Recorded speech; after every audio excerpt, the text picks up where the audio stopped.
तो भाई last class में क्या हुआ था जरा बताओ मुझे। टाइम जोन पढ़ा था। चलिए कुछ क्वेश्चन पूछते हैं भाई, एक एक करके बताना भाई। ठीक है, इधर से बताओ अंजू, कितने टाइम जोन है टोटल, यानी कुल भौगोलिक क्षेत्र में कितने टाइम जोन हैं? लास्ट क्लास में मैंने बताया था।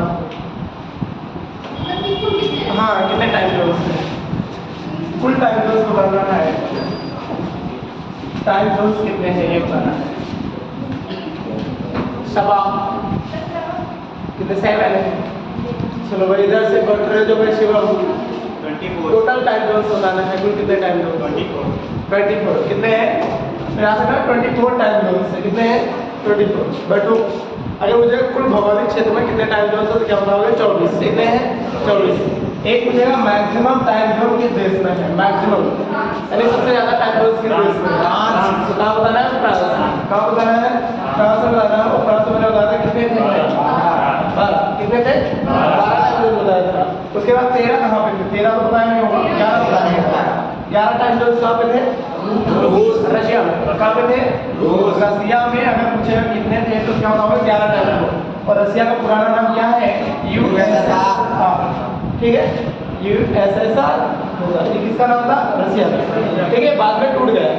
डन, इतना तो कंप्लीट था मेरे हिसाब से। अगर आप पूछेगा यूएसए में कितने टाइम जोन? यूएसए में ये लास्ट क्लास है 9। तो यूएसए में कितने थे? 9। और यूके में भी कितने थे? 9 टाइम जोन। यानी अमेरिका और इंग्लैंड दोनों के बराबर टाइम जोन है। कितने? 9 टाइम जोन। अगर पूछेगा चाइना के कितने टाइम जोन है? चाइना में कितने टाइम जोन है? 5 है। अगर इंडिया की बात करें तो इंडिया में कितने टाइम जोन? क्या बताओगे? 1 टाइम जोन है। हालांकि भारत में प्रयास किए जा रहे हैं कि भारत में कुल कितने टाइम जोन किए जाए, कम से कम 2 टाइम जोन किए। कितने किए जाए? 2। लेकिन अभी अगर पूछेगा कितने टाइम जोन है तो हमारे भारत में 1 टाइम जोन है। कितना टाइम जोन है? 1 टाइम जोन है। अगर पूछेगा भारत में जो मानक समय लिया जाता है स्टैंडर्ड टाइम, वो कहाँ से लिया जाता है? इलाहाबाद से लिया जाता है। इलाहाबाद के नैनी से। अगर पूछेगा कितनी पूर्वी देशांतर रेखा है, मैंने आपको बताया था, आपको पृथ्वी बना के बताया होगा। ठीक है, यहाँ पे ये हमारा इंडिया है। ये वाली जो रेखा है 82.5 डिग्री ईस्टर्न, यानी 82.5 डिग्री पूर्वी रेखा है।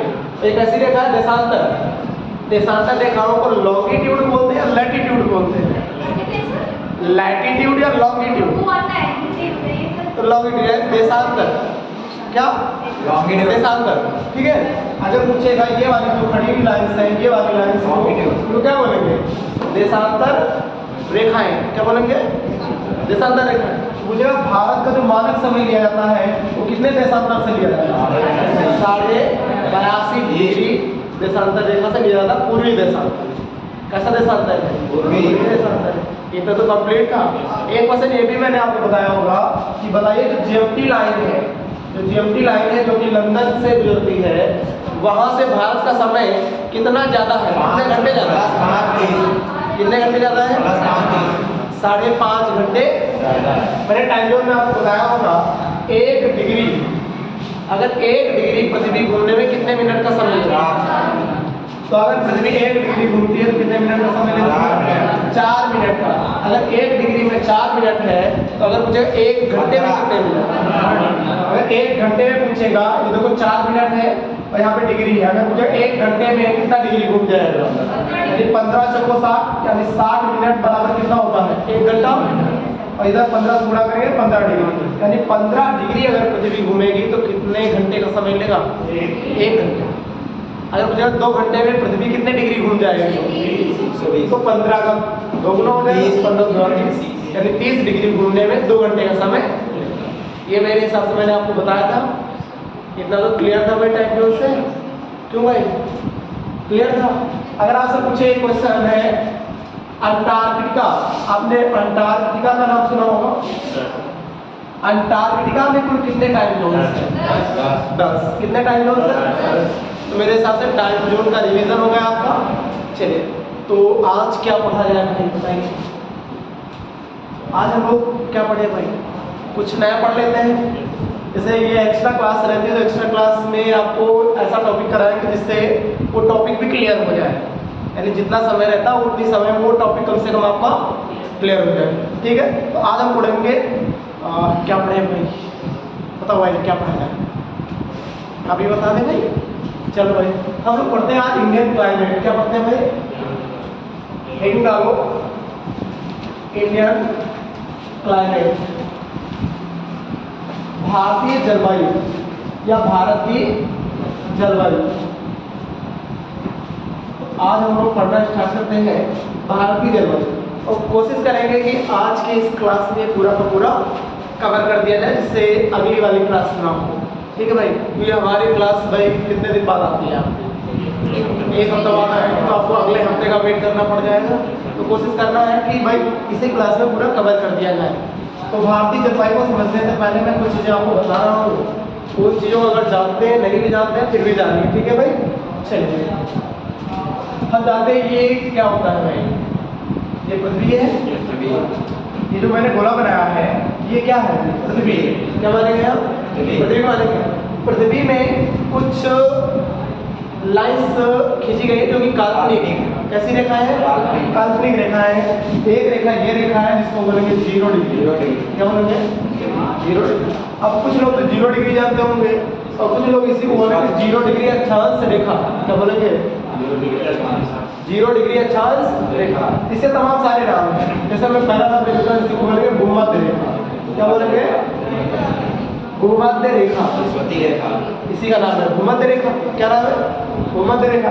इसी को बोल सकते हैं 0 डिग्री अक्षांश रेखा। क्या बोलेंगे, 0 डिग्री अक्षांश रेखा, अक्षांश रेखा। क्योंकि ये जो पड़ी हुई लाइन्स होती हैं इनको बोलते हैं लैटिट्यूड लाइन, यानी अक्षांश रेखा।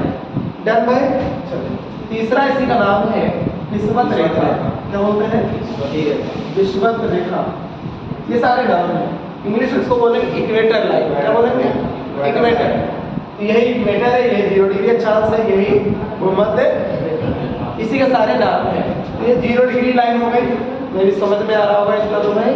ये तो काल्पनिक रेखा, ये मैं अभी कुछ बता नहीं रहा हूँ। ठीक है भाई, उसके बाद में याद रखिएगा ये एक पोल होता है, इसको बोलते हैं नॉर्थ पोल। क्या बोलेंगे, नॉर्दर्न पोल है।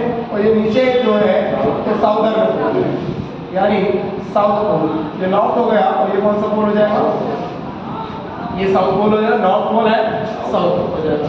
ठीक है, ये वाला जो ये वाला चांदा दिख रहा है, आपने जब पढ़ा चांदा पढ़ा होगा, पढ़ा है चांदा भाई, है ना।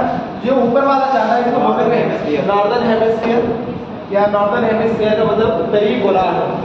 हिंदी वाले भी समझेंगे भाई, ऊपर वाला क्या होगा, उत्तरी गोलार्ध हो जाएगा और नीचे वाला क्या हो जाएगा, दक्षिणी गोलार्ध। ये समझना है, ये नॉर्थ है यानी उत्तरी गोलार्ध, ये वाला दक्षिणी गोलार्ध। ये हो गया साउदर्न हेमिस्फीयर, ये हो गया नॉर्दर्न हेमिस्फीयर। नॉर्दर्न हेमिस्फीयर इतना भी क्लियर है। अब नॉर्दर्न हेमिस्फीयर में एक काल्पनिक रेखा खींची जाती है जिसका नाम है 23.5 डिग्री नॉर्थ। 23.5 डिग्री नॉर्थ, ये 23.5 डिग्री नॉर्थ रेखा है। इसी को हम लोग बोलते हैं कर्क रेखा। क्या बोलते हैं, कर्क रेखा। क्या बोलेंगे भाई, कर्क रेखा बोलेंगे। तो ये है कर्क रेखा। अब इसी तरह से 23.5 डिग्री नॉर्थ में है, उतनी 23.5 डिग्री नॉर्थ में भी होगी, यानी साउथ में भी होगी। अब साउथ में एक 23.5 डिग्री है, ये साउथ में होगा, इसको बोलेंगे मकर रेखा। क्या बोलेंगे, मकर रेखा। चलिए अब एक क्वेश्चन ये पूछेगा कि बताइए कर्क रेखा को 2 बार काटने वाली नदी कौन सी है। भाई बता देता हूँ, माही। क्या बताओगे, माही। माही भारत की एक नदी है, अरब सागर में जाके गिरती है। और माही नदी जो है वो कर्क रेखा को कितनी बार काटती है, 2 बार। 2 बार काटने का मतलब ये कर्क रेखा है, ऊपर रेखा है, फिर ऊपर जाएगी ऐसे, एक बार यहाँ पे काटेगी, एक बार यहाँ पे। ये कौन सी नदी है जो कर्क रेखा को 2 बार काटती है, माही। कौन सी नदी, माही नदी हो गई। इसी तरह हमारी भूमध्य रेखा है, कौन सी रेखा है, भूमध्य रेखा है। तो भूमध्य रेखा अगर माने तो भूमध्य रेखा को भी 2 बार एक नदी काटती है। उस नदी का क्या नाम, कांगो नदी। अगर पूछेगा बताइए भूमध्य रेखा को 2 बार कौन सी नदी काटती है, क्या बताओगे, कांगो। क्या बताओगे, कांगो बताना है। उसी तरह से जो नीचे हमारी ये वाली लाइन है, इसको 2 बार कौन सी नदी काटती है, तो लिम्पोपो नदी। ये तीनों क्वेश्चन एग्जाम में आते हैं, काफ़ी ज़्यादा इंपॉर्टेंट होते हैं, ये सारे लिख के रखते हैं। ठीक है भाई, समझ में आ रहा है तुमको अभी? महेश अभी तो कोई दिक्कत नहीं है। अरुण तुमको चलिए कितना समझ में आ रहा होगा? चलिए अब हम सूरज की बात करते हैं। किसकी बात करते हैं? सूरज। ठीक है, हमारा जो सूरज होता है, सूरज कहाँ पर होता है? भूमध्य रेखा। ये सूरज है, सन। हमारा सूरज यहाँ पर होता है कब? 21 मार्च।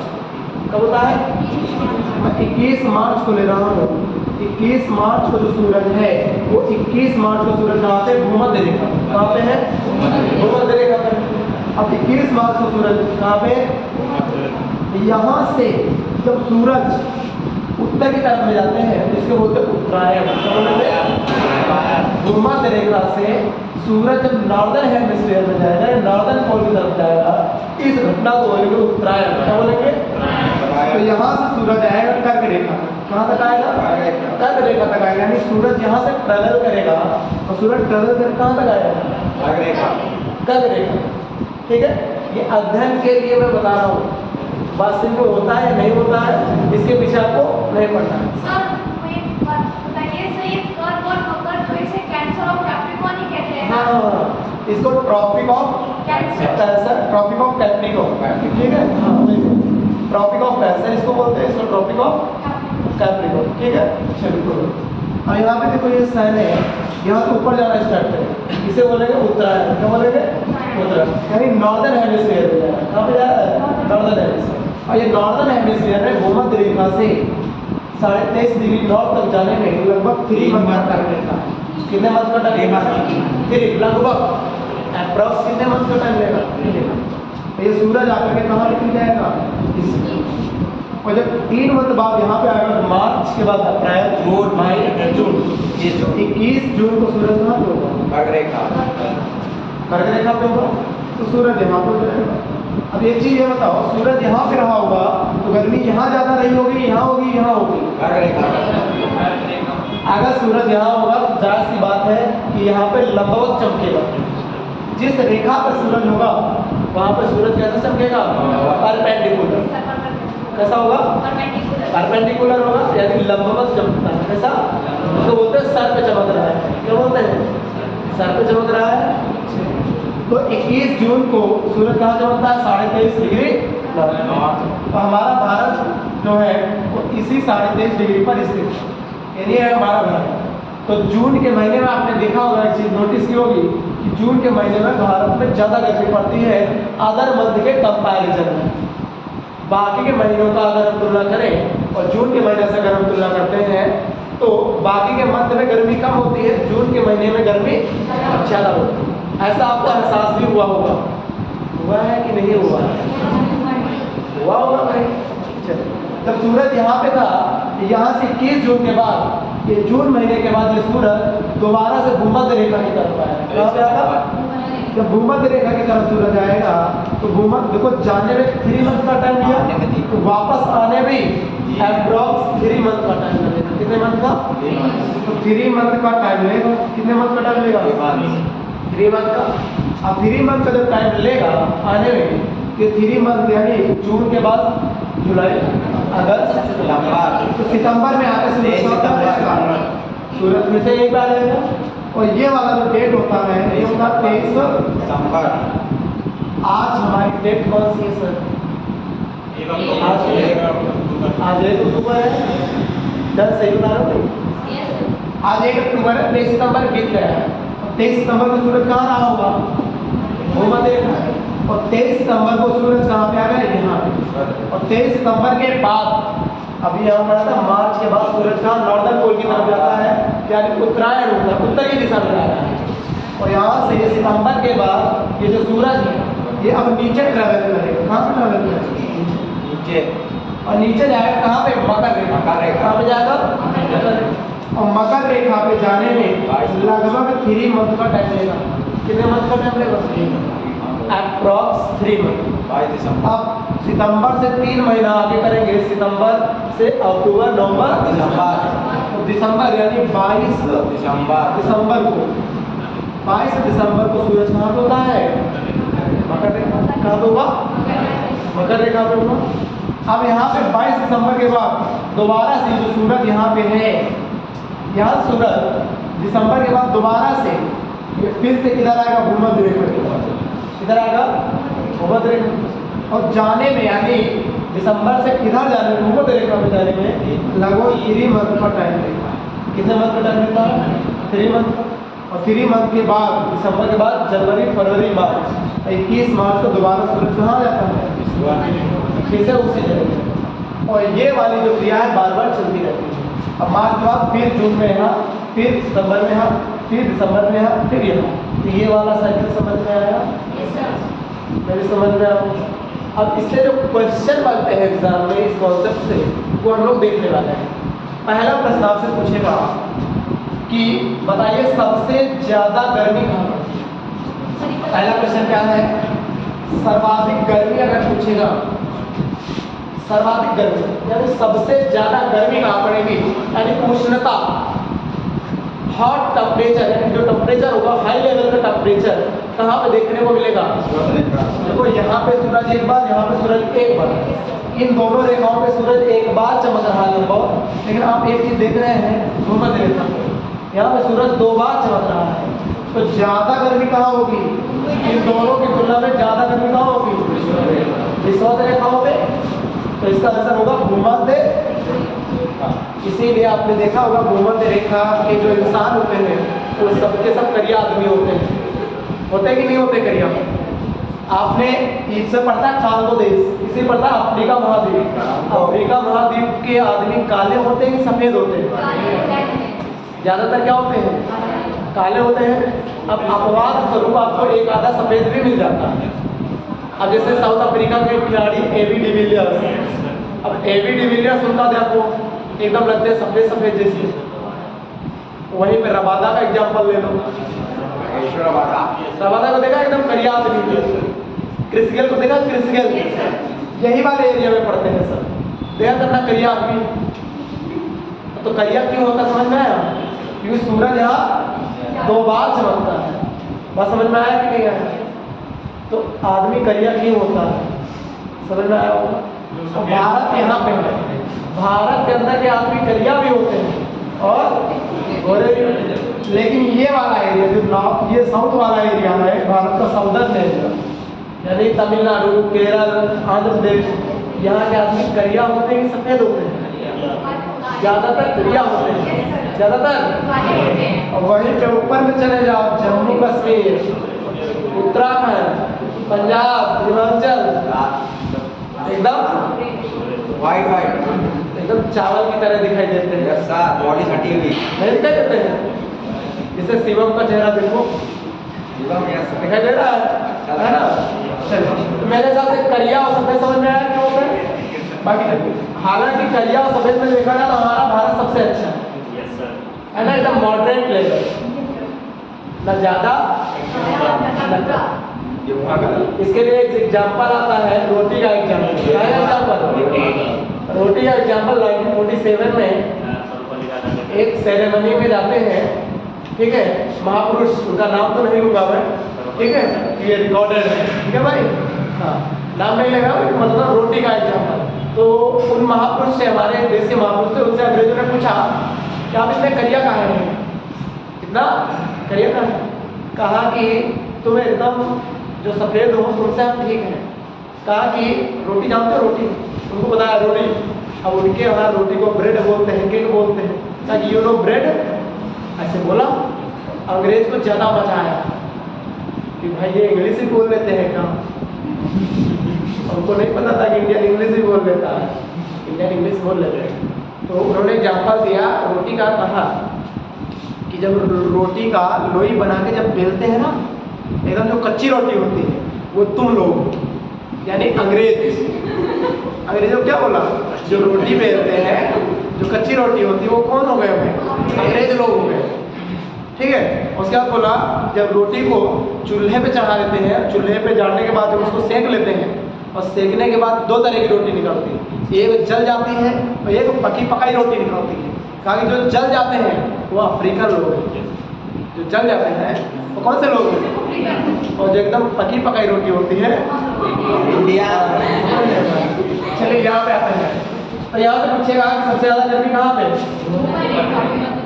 और ये एक कुदरत का नियम है, जहाँ पे सबसे ज़्यादा गर्मी होगी सबसे ज़्यादा वर्षा नहीं होगी। पूछेगा किस काल्पनिक रेखा पे सर्वाधिक वर्षा होती है, तो सर्वाधिक वर्षा कहाँ होती है, और ये नियम है दिन के लगभग 2 से 3 के बीच यहाँ वर्षा होना ही होना होता है। कहाँ पे होना करेगा, डेली होती है। लेकिन अगर पूछेगा किसी स्थान का नाम कि सबसे ज़्यादा वर्षा कहाँ होती है, तो भारत का स्थान है मासिक ग्राम।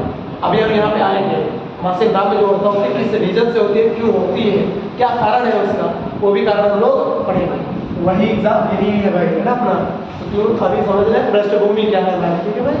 चलिए तीसरा, अगर मुझे सबसे ज़्यादा आर्द्रता क्या होगी, यानी नमी, जहाँ वर्षा होगी वही नमी होगी, तो नमी ज़्यादा ना होगी भूमध्य रेखा। सबसे ज़्यादा जंगल कहाँ पे होंगे, वनस्पति, वनस्पतियाँ अगर पूछे आपसे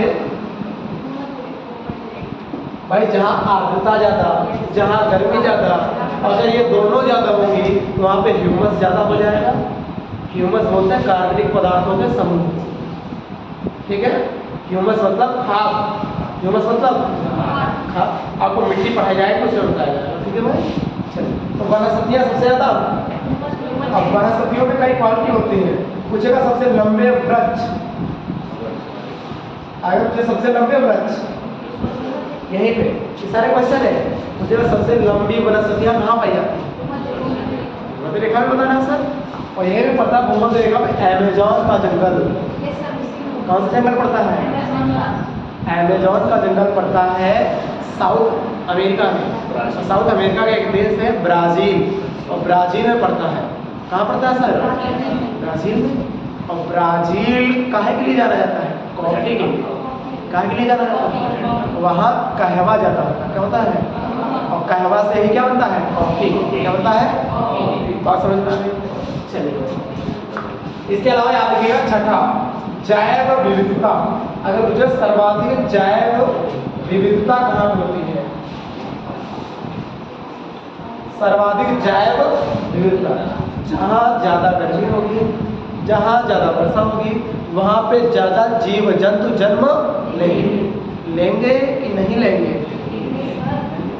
सबसे पहला अगर मानव ने कहीं जन्म लिया तो अफ्रीका में होता था, अफ्रीका, इसीलिए अफ्रीका को क्या कहा जाता है, मानव का पालना।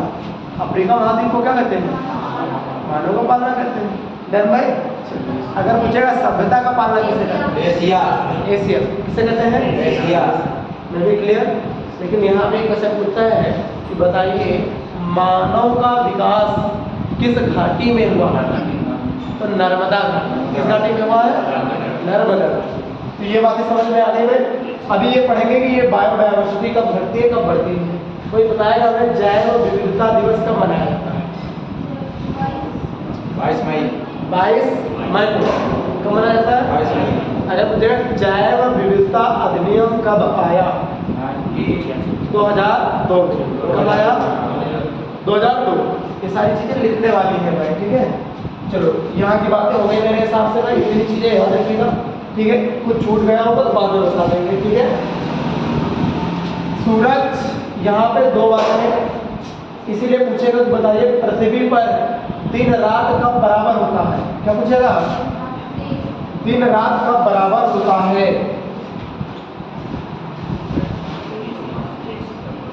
तो दिन रात बराबर, तो दिन रात बराबर कब होगा, जब सूरज भूमध्य रेखा पे होगा। 21 मार्च और 23 सितंबर, 21 मार्च और 23 सितंबर। अरे इन 2 डेट्स में पूरी पृथ्वी पर जो दिन होता है वो कैसा होता है, बराबर, क्या होता है। तो ये क्वेश्चन में भी क्लियर हो गया होगा भाई। चलो अगला क्वेश्चन आएगा कि बताइए ये कौन सा पोल था, नॉर्थ पोल, ये कौन सा हेमिस्फीयर था, यानी उत्तरी गोलार्ध। उत्तरी गोलार्ध का सबसे बड़ा दिन, अगला पूछा उत्तरी गोलार्ध का सबसे बड़ा दिन 21 जून। तो नॉर्थ का सबसे बड़ा दिन क्या पूछेगा, सबसे बड़ा दिन, सबसे बड़ा दिन वही होगा जब सूरज कर्क रेखा पे, कर्क रेखा पे सूरज कब होता है? 21 जून को। ये इसका आंसर होगा। अगला अगर पूछे कि 21 जून को यहाँ अगर बड़ा दिन होता है और बराबर यहाँ पे होता है तो छोटा कब होगा? छोटा तब होगा जब सूरज यहाँ, सूरज यहाँ। तो इसी अगर पूछे छोटा दिन, क्या पूछेगा? छोटा दिन। छोटा दिन अगर पूछे तो छोटा क्या होता हो गया? 22 दिसंबर। तो नॉर्दर्न हेमिस्फीयर यानी उत्तरी गोलार्ध का बड़ा दिन और छोटा दिन क्लियर होगा। इधर का जो बड़ा होगा वो इधर का छोटा होगा, जो इधर का बड़ा होगा वो इधर का छोटा। तो इसका मतलब ये है कि साउथ पोल का यानी साउदर्न हेमिस्फीयर का सबसे बड़ा दिन 22 दिसंबर और दक्षिणी गोलार्ध का सबसे छोटा दिन 21 जून। बात समझ में आ गई? तो छोटा बड़ा समझ में आ गया होगा। पूछेगा उत्तरी गोलार्ध का सबसे बड़ा दिन कौन सा? 21 जून। दक्षिणी गोलार्ध का सबसे बड़ा दिन 22। आपने एक चीज और पढ़ी होगी, ये नॉर्थ पोल है, पोल को दो भागों में बांटा गया है। पोल कितने भागों में बांटा गया है? 1 2, 1 2। इस एक का मतलब है, एक का मतलब क्या होता है? टाइगा। एक का मतलब टाइगा। इस एक का मतलब टाइगा प्रदेश, क्या बोलेंगे? टाइगा प्रदेश बोलेंगे। और इस दो का मतलब होगा टुंड्रा। क्या होगा? टुंड्रा। ठीक है, ये टाइगा, ये टुंड्रा, ये टाइगा हो गया, ये टुंड्रा हो गया, ये टाइगा हो गया, ये टुंड्रा। अब अगर पूछे कि सूरज की रोशनी कहाँ पे सबसे कम पड़ेगी, टाइगा में कि टुंड्रा? जो सबसे ज्यादा दूर होगा।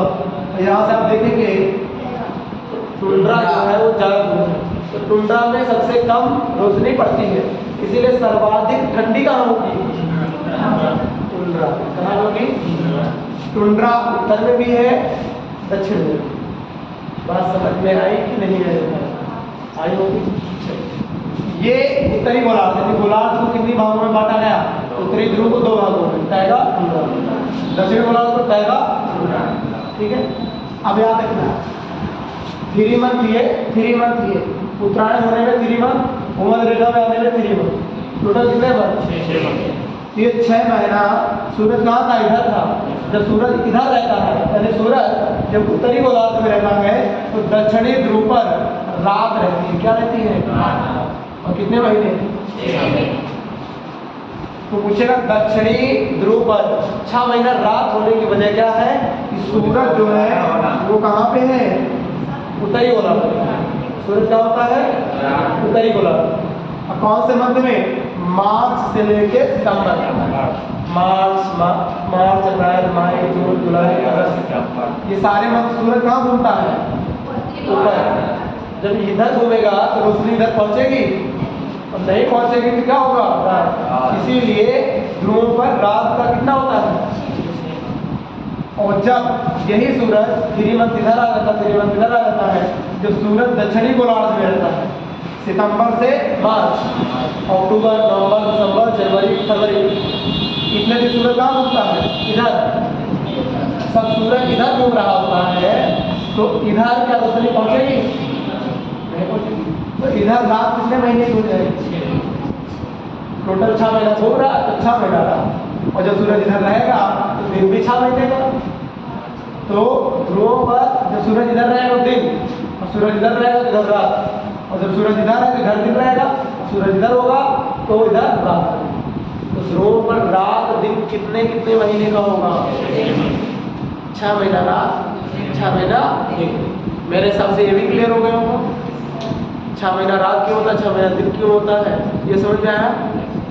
इसका अगर विस्तार जानेंगे तो विस्तार काफी लंबी है, तो विस्तार पे ज़्यादा नहीं जाना है। मेरे हिसाब से आपको इस तरीके से समझ में आ रहा होगा। ठीक है, मैं आपको इजी करके बता रहा हूँ। ठीक है, बाकी ये कॉम्प्लिकेटेड टॉपिक है। ठीक है, मैं जिस तरह समझा रहा हूँ हो सकता है आपको ज़्यादा अच्छा समझ में आ रहा होगा। ठीक है भाई, चलिए कोई दिक्कत है यहाँ समझने में?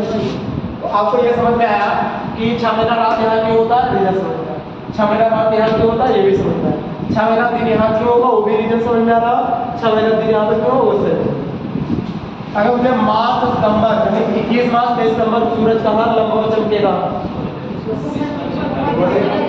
21 जून को 22 सितंबर को। बात समझ में आया कि नहीं आया। समझ में आया। इसे समझाने के पीछे इसको समझोगे तभी हमारा इंडियन क्लाइमेट क्लियर होगा। ठीक है भाई, नहीं तो इसे बताने की जरूरत मुझे नहीं थी। ठीक है भाई, क्लियर है। अगर इसे नहीं बताता आपको मैं बताता इधर गर्मी पड़ रही है तो आपको समझ में नहीं आता। क्यों भाई, दिक्कत होती ना, वो दिक्कत ना आए इसीलिए बने होता है। ठीक है, अब आया भाई भारतीय जलवायु में। चलिए मिटा दे भाई, इसे मिटा रहा हूँ भाई। टाइगा टुंड्रा समझ में आया भाई। बताइए गर्मी ज्यादा टाइगा में होगी कि टुंड्रा में होगी। टाइगा में ज्यादा गर्मी होगी टुंड्रा की अपेक्षा, क्योंकि टुंड्रा जो है वो ज्यादा ठंडा है। अगर एग्जाम में आता है ये भी प्रश्न कि सबसे ज्यादा ठंडा प्रदेश कौन सा। टुंड्रा। कौन सा। क्लियर बच्चा, बनाया है कि नहीं बनाया है, बना लेना। ठीक है, हम क्लास में ज़्यादातर लड़के का दिखते हैं, लड़के को तो छोड़ दो, जो लड़का होते हैं ना, ठीक है, बुलाना भाई, है ना, नोट तो बनाते नहीं हैं। ठीक है भाई, सबसे बड़ी गलती यही करते हैं लड़का। ठीक है भाई, तो लड़का का सख्त हिदायत है। ठीक है भाई, चलिए भाई आगे पढ़ा जाएगा। चलिए अब यहाँ पे जब जलवायु पढ़ रहे होते हैं हम भारतीय जलवायु के बारे में बात करेंगे। तो इसके लिए हम दो शब्द जानेंगे, एक मौसम, एक है जलवायु। मौसम जो होता है वो क्षणिक होता है। मौसम क्या होता है, क्षणिक होता है। क्षणिक का मतलब है परिवर्तनशील। आज मौसम भाई, कल देखा था बारिश होने वाली थी, आज देखा सुबह से इतनी तगड़ी धूप खुली है भाई, लग रहा है एकदम दिमाग को पार करके जाने वाले हैं। जाएगी नहीं जाएगी, बहुत तेज धूप है। मौसम कब परिवर्तन हो जाए कुछ पता नहीं। मौसम लिया गया है अरबी भाषा के शब्द से। अरबी भाषा का एक शब्द है, क्या नाम है, मौसम। क्या नाम है, मौसम से लिया गया। किससे लिया गया, किससे लिया गया, किस भाषा का शब्द है, अरबी। अरबी भाषा कहाँ बोली जाती है, अरब प्रायद्वीप। कहाँ पे, अरब प्रायद्वीप। जो जलवायु है, जलवायु को बोलते हैं क्लाइमेट। क्या बोलते हैं, इसको क्या बोलते हैं, वेदर।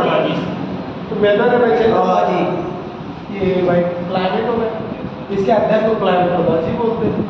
इसके अध्ययन क्या बोलेंगे, क्लाइमेटोलॉजी पढ़े। उससे रीजन क्या है भाई, जलवायु जानते हैं। जलवायु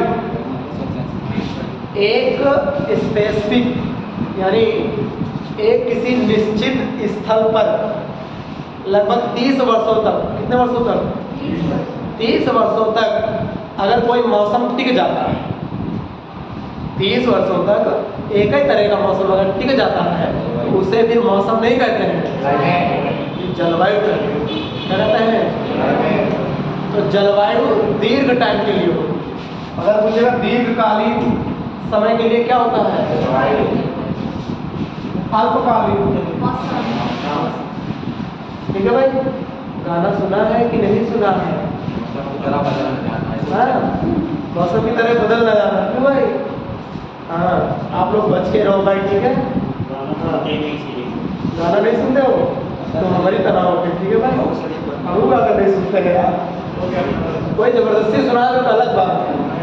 हाँ लेकिन हम क्लास में कभी कभी सुन लेते हैं, जैसे अभिषेक का मन अगर हो गया सुनाने का तो वे सुना दे, सुन लेंगे, सुनने में कहा जाता है। इतना क्लियर हुआ भाई, इतना क्लियर हो गया भाई।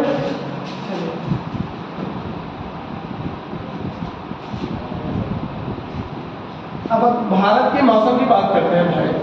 तो भारत में हम लोग मौसम को कुल 4 भागों में बांट के अध्ययन करेंगे। कितने भागों में बांट कर, 4 भागों में। हालांकि इसे बांटा तो 3 भागों में भी जा सकता है, लेकिन 4 भागों में अगर हम बांट के करेंगे तो आपको समझ में हो सकता है ज़्यादा है। कि इससे क्वेश्चन नहीं पूछेगा कि जलवायु कितने भागों में बांटा गया है भारत में, ठीक है भाई, कभी क्वेश्चन नहीं आएगा, ठीक है। लेकिन भाई 4 भागों में बांटेंगे तो हमारे लिए अध्ययन के लिए क्या होगा, सहज होगा, सुलभ होगा, थोड़ा अच्छे समझ में आएगा, क्यों भाई? ठीक है, चलिए पढ़ते हैं भाई। एक हम पढ़ेंगे, पहले लिख देते हैं ग्रीष्म मानसून। क्या बोलेंगे? ग्रीष्म मानसून पहले लिख लेते हैं। इसको प्री मानसून बोलते हैं। क्या बोलते हैं? मानसून की English monsoon, pre monsoon. Pre monsoon ग्रीष्म हो गया। इसे हम पढ़ेंगे मार्च से मई। तो मार्च से मई के बीच जो वर्षा होगी, मार्च से मई के बीच जो वर्षा होगी वो किस मानसून के अंतर्गत होगी? ग्रीष्म मानसून। इसे बोलेंगे प्री मानसून, यानी पूर्व मानसून की वर्षा। क्या बोलेंगे? पूर्व मानसून। इसे पूर्व मानसून बोलेंगे। क्या बोलेंगे? पूर्व मानसून बोलेंगे। तो ये वर्षा पढ़ेंगे और इससे कुल मिला के 10% वर्षा होगी। कितने परसेंट वर्षा होगी? 10% वर्षा होगी, ठीक है।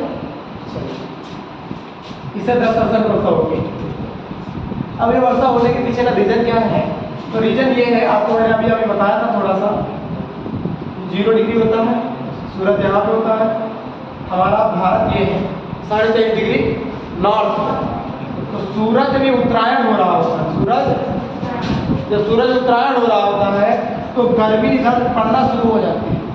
जब गर्मी पड़ना शुरू हो जाती है तो जहाँ पे गर्मी ज़्यादा होती है वहाँ पे एक प्रेशर क्रिएट हो जाता है, एक दाब उत्पन्न हो जाता है। उस दाब का नाम होता है लो प्रेशर, निम्न दाब। जहाँ पे गर्मी ज़्यादा होगी वहाँ पे कैसा प्रेशर होगा? निम्न दाब। गर्मी ज़्यादा, दाब कम। गर्मी ज़्यादा होगी, दाब कम। गर्मी कम होगी, दाब। बात समझ में आया? दोनों क्या है? रिवर्स है, ठीक है भाई। गर्मी ज़्यादा होगी तो प्रेशर क्या होगा? कम होगा। और गर्मी कम होगी तो दाब ज़्यादा होगा। तो यहाँ पे मार्च में सूरज यहाँ होता है, मार्च के बाद सूरज ऊपर आ रहा होता है। तो मार्च अप्रैल मई, मार्च अप्रैल मई तक जब आता है तो इस वाले एरिया में, किस वाले एरिया में? भारत के नीचे वाले हिस्से में लो प्रेशर क्रिएट होता है। कौन सा प्रेशर? Low pressure. जब लो प्रेशर क्रिएट होता है तो हवाएं ऊपर उठना शुरू हो जाती है। अगर पूछेगा लो प्रेशर में हवाएं ऊपर उठती हैं कि नीचे उठती हैं?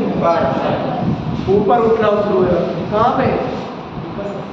जब हवाएं ऊपर उठना शुरू होती हैं, जब हवाएं ऊपर उठ जाएंगी तो नीचे जगह खाली रह जाएगी या भरी रहेगी?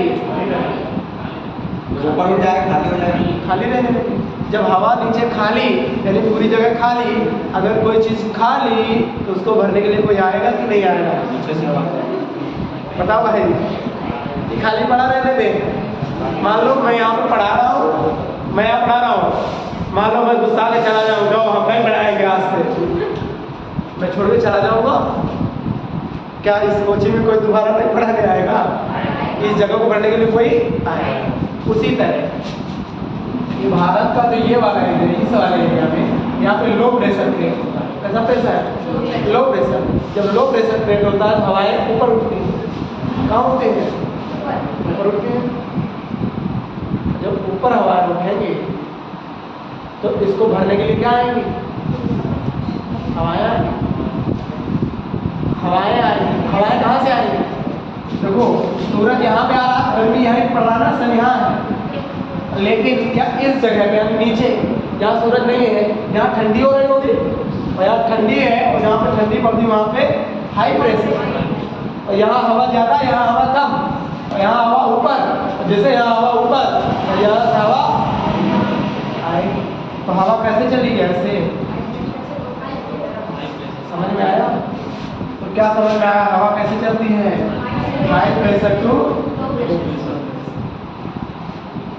अक्सर पूछता है, ये भी एग्जाम में आएगा कि बताएंगे कि जलवायु में हवाएं जो होती हैं उच्च वायु दाब से निम्न वायु दाब चलती हैं या निम्न वायु दाब से उच्च दाब की ओर चलती है?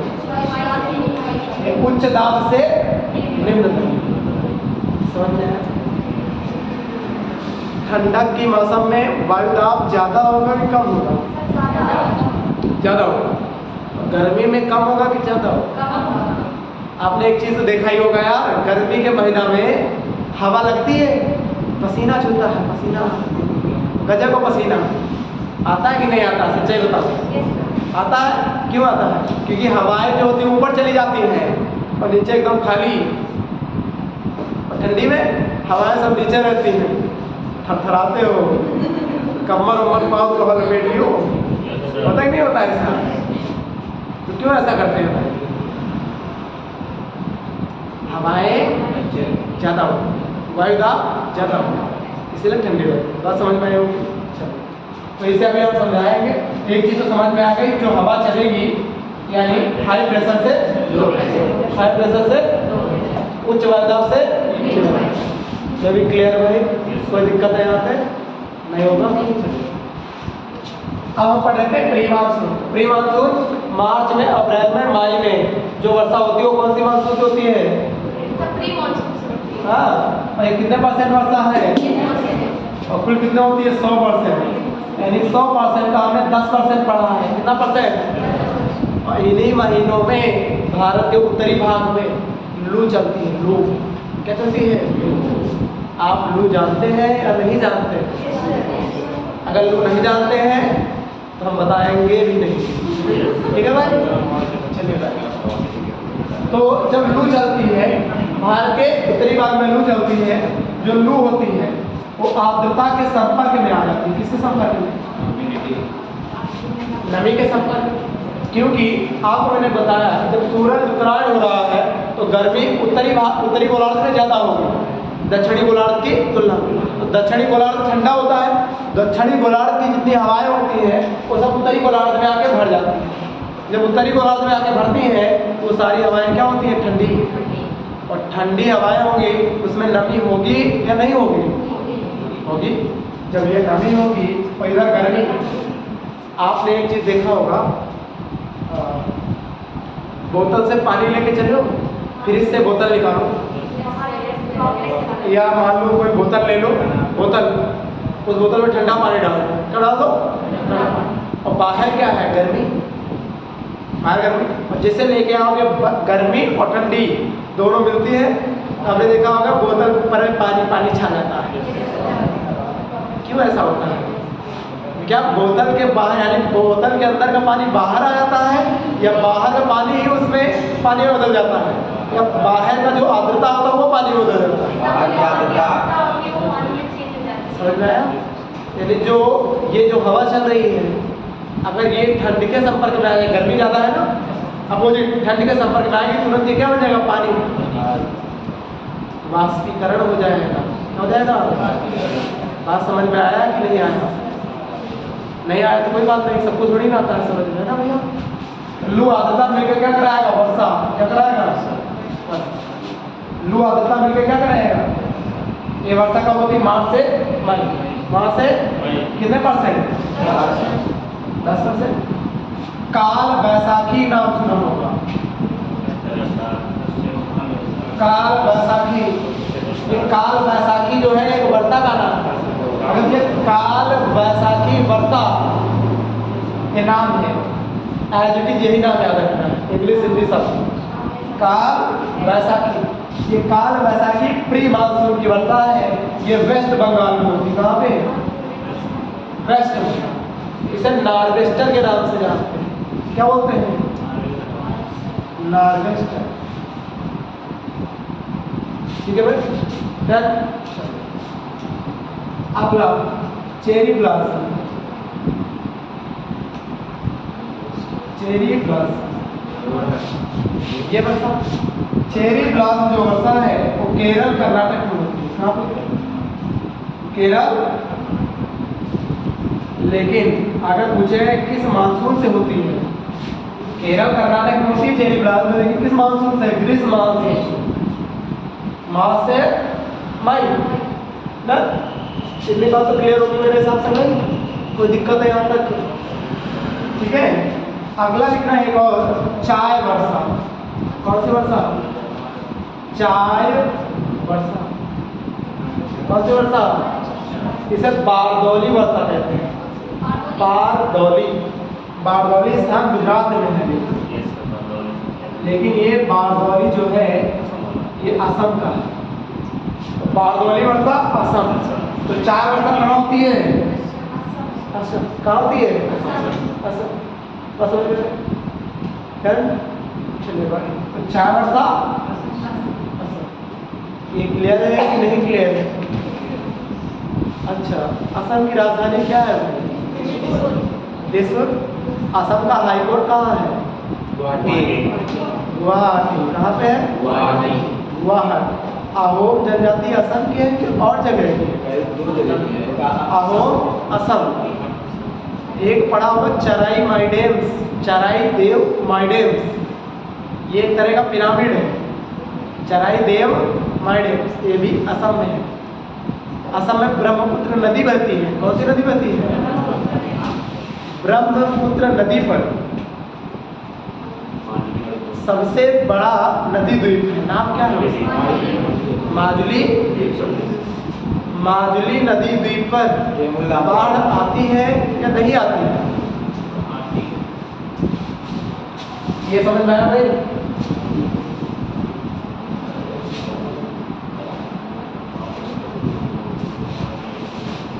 एक नदी है असम में, ये नदी का नाम क्या है? ब्रह्मपुत्र। इस नदी के बीचों बीच में माजुली द्वीप, इसका नाम माजुली। और एक वो आगे जाओगे तो मिलेगा द्वीप। ये विश्व का सबसे छोटा नदी द्वीप है, यह विश्व का सबसे बड़ा नदी द्वीप। इसका नाम है माजुली नदी द्वीप। इसका नाम है उमानंद नदी द्वीप। कौन सा? उमानंद। उमा नदी द्वीप। और ये उमा सबसे छोटा है, माजुली। इस पे लोग पता है, यहाँ देखो पानी बह रहा है, यहाँ पे ये पानी बह रहा है। तो पानी जब वर्षा आएगी तो क्या पानी इसके ऊपर नहीं आएगा? तो यहाँ के लोग होते हैं जुगाड़ टाइप। यहाँ के लोग पता क्या करते हैं? घास कुल का सबसे लंबा पौधा कौन सा होता है? अरे बांस। यहाँ के लोग बांस लेके आते हैं 10 से 12 फीट, और 10 से 12 फीट के बांसों के सीधा गाड़ देते हैं, और गाड़ने के बाद उसके ऊपर घर बनाते हैं। समझा? बांस के ऊपर घर बना करके कहाँ के लोग रहते हैं? असम के कि उत्तर प्रदेश के? असम के। क्वेश्चन का आंसर दे पाओगे कि नहीं दे पाओगे? समझ में आया? चलिए बिल्कुल। तो ये मानसून क्लियर हो गया मेरे हिसाब से भाई। इस मानसून से कितने परसेंट वर्षा? 10%। कितना परसेंट? कोई दिक्कत नहीं। चलिए अगली हेडिंग डालिए।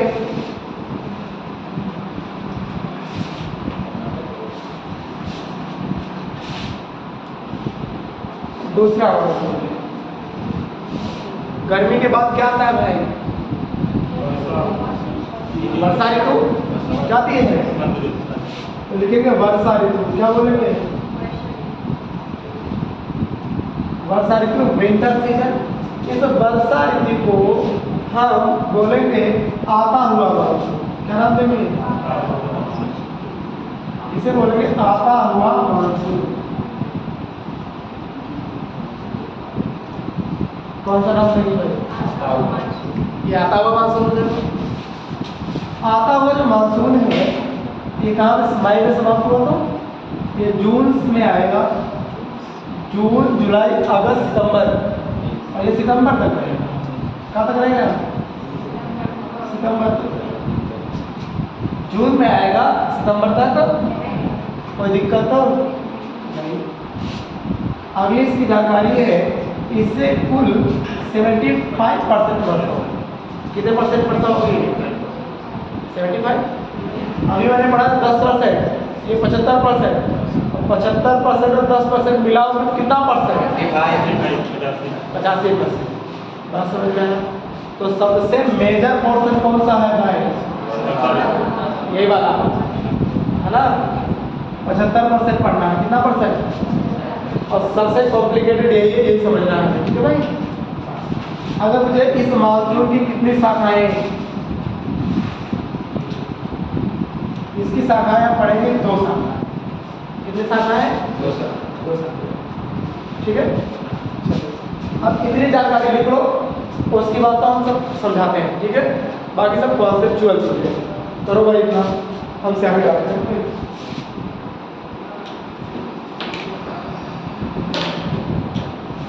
तो वो समझ में आ रहा कि नहीं आ रहा? तो ये क्लास का पहला वीडियो शूट हो रहा है, पहले से पहले क्लास में वीडियो नहीं शूट किया, ऐसे शूट किया, ठीक है।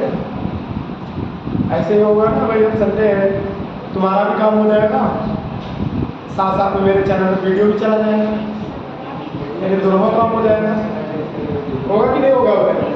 क्यों भाई? तो अगर एक काम के साथ साथ 2 काम हो जाए तो क्यों ना कर लिए जाए, है ना? बस लॉस नहीं होना चाहिए। खैर भाई, हो गया भाई, शाखाएं कितनी हो गई? 2। कोई दिक्कत नहीं? अब समझा जाए ना भाई, आता हुआ आपको समझ में आया?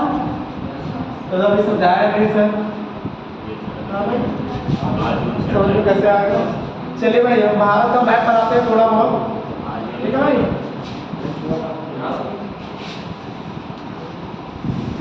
ये हल्का फुल्का हमारा इंडियन मैप है, कौन सा मैप है भाई? ये भाई, इसकी वास्तविकता पे मत जाना, वास्तविकता के लिए आप लोग मैप खरीद के रखो अपने पास, ठीक है भाई। बाकी ये मैं समझा रहा हूँ आपको, ठीक है भाई। इससे बेटर मुझे नहीं बनाना था, क्योंकि मैंने आर्ट नहीं लिया था, इसलिए हाई स्कूल में मुझे आर्ट बनाना नहीं आता था, इसलिए हमने कंप्यूटर ले लिया था, ठीक है। हो सकता आर्ट लेके तो 90% आए होती है, ठीक है, कंप्यूटर की वजह से नहीं आया, ठीक है भाई। हाँ, कोई दिक्कत नहीं भाई, कंप्यूटर ज़्यादा अच्छा है, ठीक है। आर्ट लगा रखा है, हम कंप्यूटर में प्रिंटर करा लेंगे, है ना।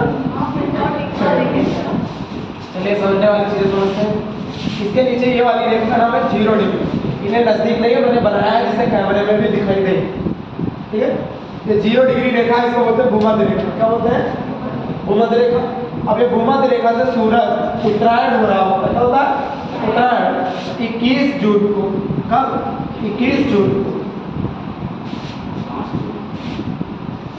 21 जून को जो सूरज है वो कहाँ होता है? 23.5 डिग्री नॉर्थ। 23.5 डिग्री जो नॉर्थ है वो ये रेखा है। हालांकि मैप की वजह से लग रहा है ज़्यादा में जाता है, ज़्यादा में नहीं है, कुल 8 राज्यों में जाता है। कितने राज्यों में जाता है? 8 राज्यों। अगर पूछेगा हमारी जो कर्क रेखा है वो भारत के कितने राज्यों से जाता है? 8। कौन कौन से 8 वो भी मैं बताता हूँ। गुजरात, पहला गुजरात, दूसरा राजस्थान। राजस्थान में बहुत छोटी जाती है। मुझे कर्क रेखा की सबसे कम लंबाई कौन से राज्य में? कौन सा राज्य में? तीसरा मध्य प्रदेश में सबसे ज्यादा लंबाई है, मध्य प्रदेश में। चौथा छत्तीसगढ़,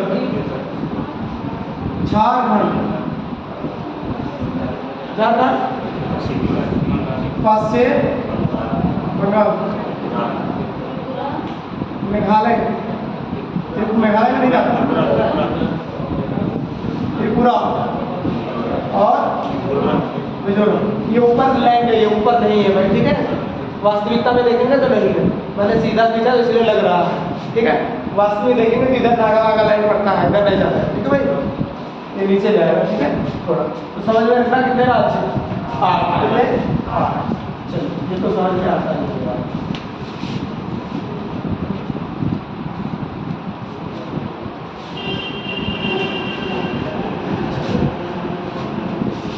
अब 1 जून को देखो, यहाँ पे आने में 21 जून, तो इस जगह में आने में थोड़ा कम समय लेगा ना, कि इधर से आना पहले ये पड़ेगा, बाद में ये पड़ेगा। इधर पहले 1 जून को, यानी जून के पहले सप्ताह में, जून के पहले सप्ताह में इस मानसून का आगमन हो जाता है। और यहाँ पे क्या होगी? गर्मी। यहाँ क्या बढ़ेगी? और यहाँ पे ज़्यादा गर्मी होगी तो यहाँ प्रेशर कौन सा होगा? यहाँ प्रेशर कौन सा होगा? इस जोन में कौन सा प्रेशर होगा? तो यहाँ प्रेशर कैसा होगा सब? होगा। इधर प्रेशर कौन सा होगा? इधर प्रेशर, इधर पूरे एरिया में लो प्रेशर, क्योंकि सूरज इधर आया है और इधर गर्मी पड़ी, इधर लो प्रेशर पे, तो सूरज इधर आ गया, इधर प्रेशर होगा, तो इस वाले एरिया में भाई, इधर वाले एरिया कौन सा है? दक्षिणी गोलार्ध, यानी ये 0 डिग्री से नीचे दक्षिणी गोलार्ध, इसमें प्रेशर कैसा होगा? High pressure. यहाँ पे ठंड पड़ रही है, यहाँ हाई प्रेशर होगा, यहाँ पे हवाएं ऊपर उठ रही है, यहाँ हवाएं नीचे कंजेस्टेड हो रही है, यानी नीचे दबती जा रही है, हवाओं का घनत्व बढ़ता जा रहा है। अगर हवाओं का घनत्व बढ़ेगा, इस हवा को जैसे मौका मिलेगा, यहाँ से ऊपर हवा गई और जैसे जगह मिली, ये हवा दौड़ी आएगी ऐसे समझ में आ रहा है? ये हवा, ये वाली हवा इधर है, ऐसा है, ये वाली हवा इधर है, ये आता हुआ पास, ये जून के पहले सप्ताह में, ये जून के पहले सप्ताह में जब आएगा, हिंद महासागर में आया। किस महासागर में आया? और हिंद महासागर में जैसे आया, यहाँ एक रेंज है, पर्वत श्रृंखला, इस पर्वत श्रृंखला का नाम है नीलगिरी पर्वत। कौन सी पर्वत श्रृंखला? और इसी को बोलते हैं पश्चिमी घाट। क्या बोलते हैं? पश्चिमी घाट। और इसी पे क्या? नीलगिरी। क्या है? नीलगिरी पर्वत। और नीलगिरी पर्वत में इस जगह एक राज्य पड़ता है, इसका नाम है केरल। कौन सा राज्य? केरल राज्य। और केरल राज्य के समुद्र तट को कहते हैं मालाबार तट। कौन सा तट कहते हैं? और मालाबार तट से जो ये हवा आई, तो जाके ये हवा समुद्र में उठी, ये तट है मालाबार। पहले सप्ताह में आके 1 जून को, कब? 1 जून को मालाबार तट से टकरा जाती है। किस तट से टकराती है? और मालाबार से टकराई और कुछ हवाएं ऊंची रहती है, हाइट रहती है, तो जो हाइट थी वो हाइट आई, ये पश्चिमी घाट से टकरा गई। जो हवाएं आई वो किससे टकरा गई? और पश्चिमी घाट से टकरा गई। और पश्चिमी घाट से टकरा के और अपने साथ हवाएं क्या लेकर के आ रही थी? बताओ जरा। नमी। क्या लेके आ रही थी? यहाँ से हवाएं नमी लेके आए और यहाँ क्या था? लो प्रेशर, यानी गर्मी। और ठंडी गर्मी मिलेगी तो क्या होगा? वर्षा। तो यहाँ आया और मुँह के बढ़ावा गिरे और यहीं पे सारी वर्षा होगी। समझ गए? मुझे आते हुए मान से सबसे पहले वर्षा कहाँ होती है? केरल। कहाँ होती है? मालाबार तट भी पूछ सकता है, पूर्वी घाट भी कर सकता है, नीलगिरी पर्वत भी कर सकता है। कुछ भी कहे आपको आंसर यही मानना है। ठीक है भाई? पहले सप्ताह में वर्षा केरल तट में होती है, मालाबार तट में होती है, नीलगिरी पर्वत श्रृंखला में होती है। ठीक है? इसका एग्जाम्पल ये भी समझ सकते हैं। कैसे भाई?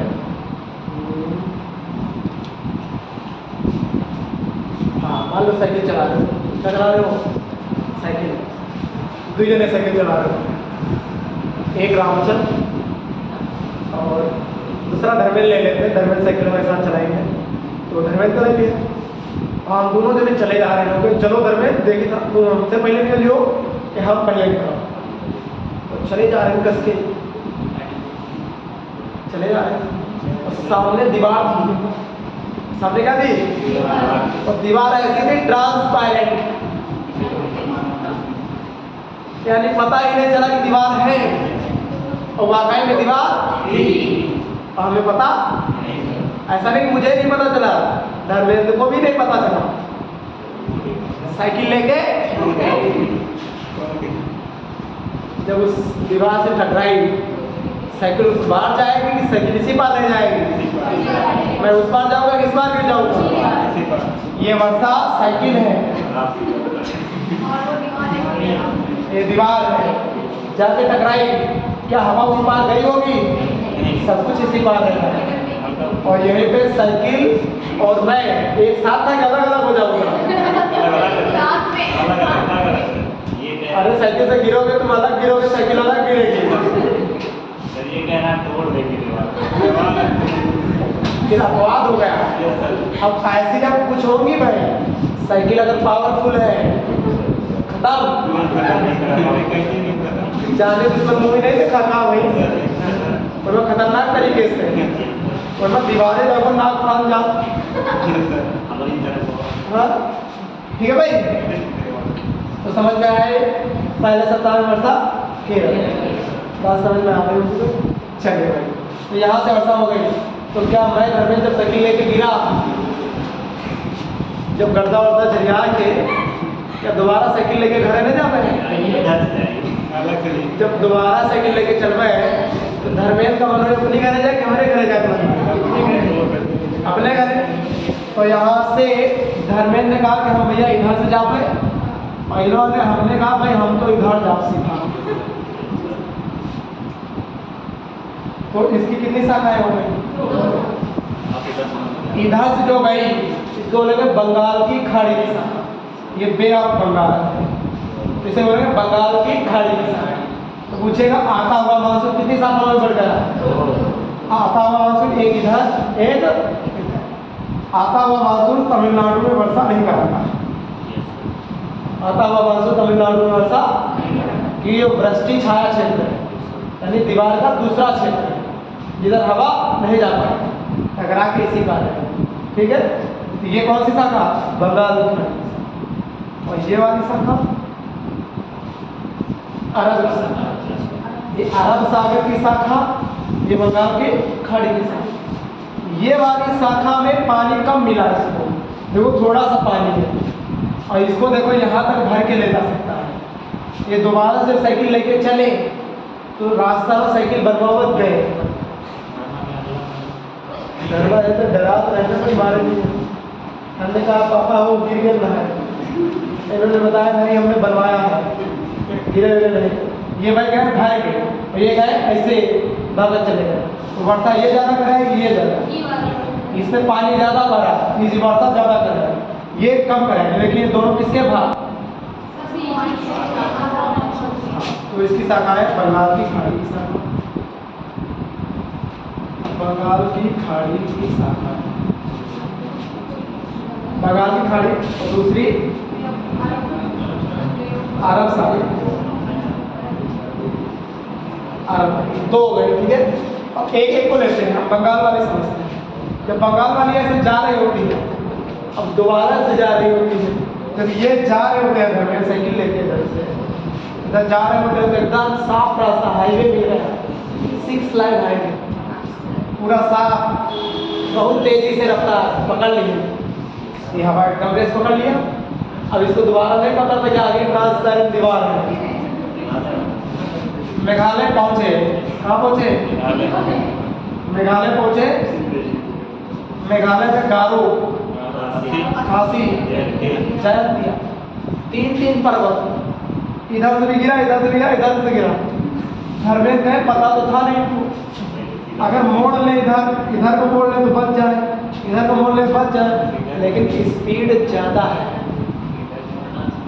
स्पीड क्या अचानक से मोड़ सकते हैं? जाके ये हवा डायरेक्ट टकराती है, किससे टकराती है?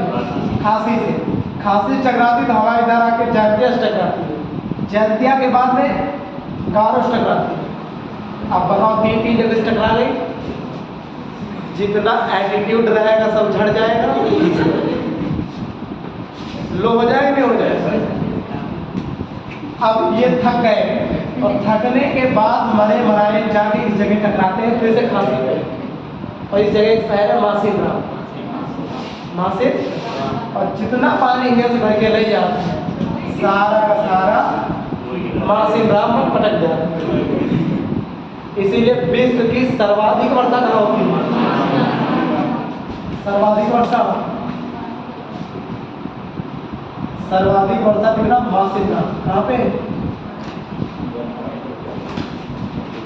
कहाँ होती सर? पहले चेरापूंजी में होती थी, चेरापूंजी का थोड़ा ढलान हो गया तो मासिन राम पे होने लगा। ठीक है, और सबसे ऊंचाई पे भी है। ठीक है, ऊंचाई पे स्थित मासिन राम में वर्षा होती है, सर्वाधिक वर्षा मेघालय। लेकिन मेघालय की जो चोटियाँ हैं ये थोड़ा हाइट में कम है। क्या है? हाइट में कम है। जब हाइट में कम है तो कुछ हवाएं निकल गई, और जो हवा में निकल गई वो आगे जाकर के टकराएगी इधर मिकिर की पहाड़ियाँ। कई पहाड़ियाँ मिकिर अरुणाचल प्रदेश में पड़ती है, नाम सुना होगा। इन पहाड़ियों में जाकर के हिमालय से टकराते हैं, शिवालिक श्रेणी की। अरुणाचल प्रदेश में वर्षा, असम में वर्षा, सिक्किम में वर्षा, थोड़ा बहुत करा दिया, काम चलाओ, ज़्यादा नहीं। ये सारी वर्षा तो यही पड़ दिया इन्होंने, ठीक है। और उसके बाद इसमें जब निकलने को मिला तो ये निकलने को पाए धर्मेंद्र, कहा कि अब भाई अब पहाड़ की तरफ नहीं जाए। ये अपना रास्ता पकड़े और इधर भागत चले आए और दोनों जगह ईजा मिल जाए, ई वाले और ई वाले दोनों जगह साथ में मिले। फिर जब मिले हम कहने यार धर्मेंद्र हमारे साथ चले उधर क्या करेंगे, कहें यार तुम्हारे साथ एक बार गए ना, एक बार धोखा खाया था लेकिन दोबारा धोखा खाया तो कहे चलो साथ चले, इससे अच्छा है ना। तो ये जब इधर जाएगी तो इधर पश्चिम बंगाल, इधर बिहार, उत्तर प्रदेश, दिल्ली, इनमें वर्षा कौन सा था, बंगाल खंड। वेस्ट बंगाल, उत्तर प्रदेश, बिहार, झारखंड, इनमें वर्षा किस मानसून से आते हैं, किस मानसून से। उत्तर प्रदेश में देखो, उत्तर प्रदेश में सर्वाधिक वर्षा होती है उत्तर प्रदेश में, यूपी में, गोरखपुर में। कहाँ होती है, अगर पूछेगा उत्तर प्रदेश में सबसे ज़्यादा वर्षा कहाँ होती है, गोरखपुर। अब गोरखपुर राप्ती नदी के तट पे, किस नदी पर है, राप्ती। अरे जब गोरखपुर शहर किस नदी के तट पे है, वहाँ से हमारे सीएम भाई हैं, भाई बोल लेते हैं, पापा नहीं कहते, भैया लगते हैं, है ना। बिहाव किया है, सोचा बिहाव किया था, अरे चक्कर चल रहा था, तुम लोगों को पता नहीं क्या, ठीक है। हमारे जो योगी सर हैं उनकी एक पुस्तक है, नेपाल एक हिंदू राष्ट्र। कौन सी पुस्तक, खतरनाक है। नेपाल को हिंदू राष्ट्र बनाया कौन, हमारे मुख्यमंत्री सर। कौन, तो हमारे मुख्यमंत्री कौन, योगी आदित्यनाथ सर। आपको पता नहीं होगा, एमएससी है मैथ से, कहाँ है, हाँ हल्के में मत लेना, योगी सर एमएससी मैथ है, ठीक है भाई। बहुत तगड़ा जवाब है सर का, ठीक है भाई। गोरखपुर में सबसे ज़्यादा वर्षा होती है, गुजरात सबसे कम वर्षा, कम वर्षा कहाँ होती है, मथुरा में। अरे मथुरा से एक बिहार आया भाई, एक किसान हमने देखा है अपने जीवन में। हमारा जीवन चक्र बहुत कम है अभी, है ना, जीवन चक्र मतलब बहुत कम है अभी आयु है। लेकिन मैंने इस साइड में एक किसान को देखा है जो हेलीकॉप्टर से आया था फसल काटने। कौन था बताओ भाई, मथुरा वाली, जानते हो मथुरा वाली को, मथुरा वाली किसे कहते हैं, मथुरा की सांसद है। शोले मूवी देखी भाई, भाई शोले मूवी की अगर तुमने हीरोइन देख ली तुम डिसाइड कर लोगे बिहार उनको नहीं से करना है। तो हमने जब बचपन में पहली बार देखा था, हम सही में कह रहे हैं, हमको बहुत अच्छी लगी थी। कौन, हेमा मालिनी। लेकिन जब बड़े हुए ना यार, जब बड़े हुए तो देखा कि हेलीकॉप्टर से फसल काटने आ रही है। हेलीकॉप्टर से गेहूं काटने जाया जाता था। ये गई थी कौन, पता हेमा मालिनी किसान हुई कि नहीं हुई, सबसे बड़ी कि सबसे छोटी, हेमा मालिनी किसकी पत्नी, अमरीश की नहीं भाई, धर्मेंद्र की। किसकी है भाई, धर्मेंद्र की, ठीक है। धर्मेंद्र की दो दो पत्नियां, कितनी पत्नियां, धर्मेंद्र की कितनी पत्नियां, अरे भाई मैं इस धर्मेंद्र की बात नहीं कर रहा हूँ, मैं भाई धर्मेंद्र मैं भाई फिल्म इंडस्ट्री वाले धर्मेंद्र की बात कर रहा हूँ, है ना भाई? वैसे कोई बात नहीं, हम धर्मेंद्र की शादी 2 ठोका कराएं। अरे जब धर्मेंद्र हीरो होकर के 2 रख सकते हैं, ये हमारा धर्मेंद्र 2 तो कर ही सकता है। चलो भाई कोई बात नहीं ना, मथुरा हो गया, गोरखपुर हो गया, हमारे काम की बात तो हो गई, है ना? थोड़ा मसाला भी मिल गया है। तो इधर से गया, इधर वर्षा हो गई। आरब खाड़ी की शाखा, बगल खाड़ी की शाखा, मुझे दोनों शाखाएं कहाँ पे आके मिलती हैं? पंजाब। कहाँ पे आके मिलती है? अरे मुझे ये दोनों आपस में कहाँ मिलती है? पंजाब। कहाँ मिलती है आपस में? ठीक है। अब यहाँ पे देखो ये बात, अरब सागर की शाखा जाती है, इधर से महाराष्ट्र में हल्की वर्षा कराती है, फिर इधर कूद जाती है, मध्य प्रदेश में हल्की वर्षा कराती है, कहाँ पे? और सीधा निकल जाती है पंजाब में कराती है। पंजाब में, हिमाचल प्रदेश में, हरियाणा में, दिल्ली में, इन जगहों में वर्षा कराती है। कौन सी? राजस्थान में नहीं कराती है। 2 जगह वर्षा नहीं होती है, तमिलनाडु में वर्षा नहीं कराती है और पश्चिमी राजस्थान में वर्षा। मुझे आता हुआ मानसून किन राज्यों में वर्षा नहीं कराता है? तमिलनाडु, कोई दिक्कत?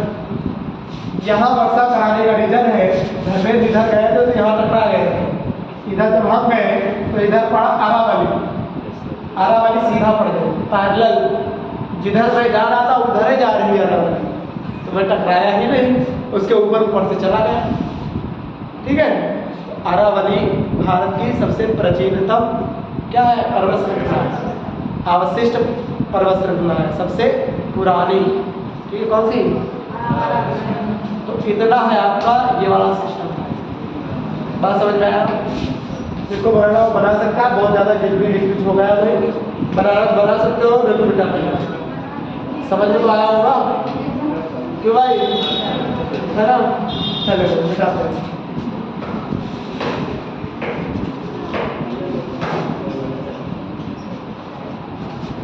चलिए भाई क्वेश्चन बताइए, क्वेश्चन पूछे भाई।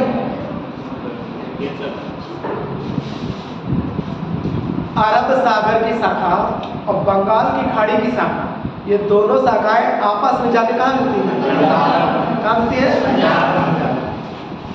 जो बंगाल की खाड़ी की शाखा थी उसने सबसे ज्यादा वर्षा कहाँ कराई? मेघालय। अगर मासिन राम विश्व का कैसा स्थान है? सर्वाधिक वर्षा वाला स्थान। उत्तर प्रदेश में कौन सा मानसून वर्षा कराता है? आता हुआ मानसून। कौन सा मानसून? आते हुए मानसून की कौन सी शाखा? बंगाल खाड़ी। आते हुए मानसून से किन 2 प्रदेशों में वर्षा नहीं होती? इसका एक नाम और है, इस मानसून का एक नाम, यहाँ जब हम दिशा बताओगे, इस वाली दिशा का क्या नाम? दक्षिण पश्चिम मानसून। इसका नाम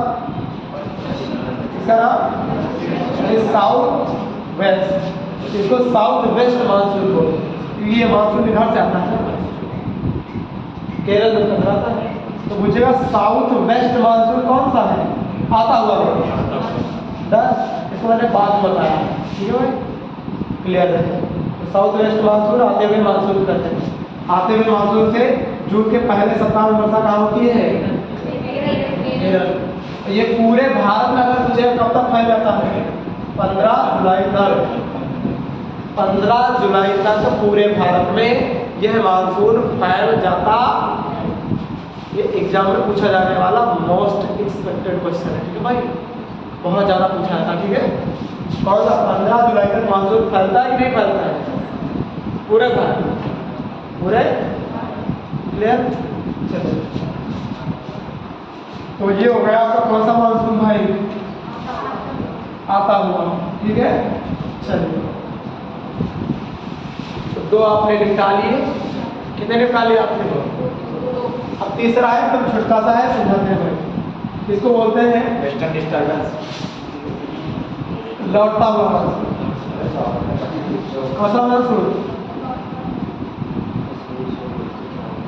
लौटता हुआ मानसून। इसे मानसून का निवर्तन कहते हैं। मानसून का निवर्तक,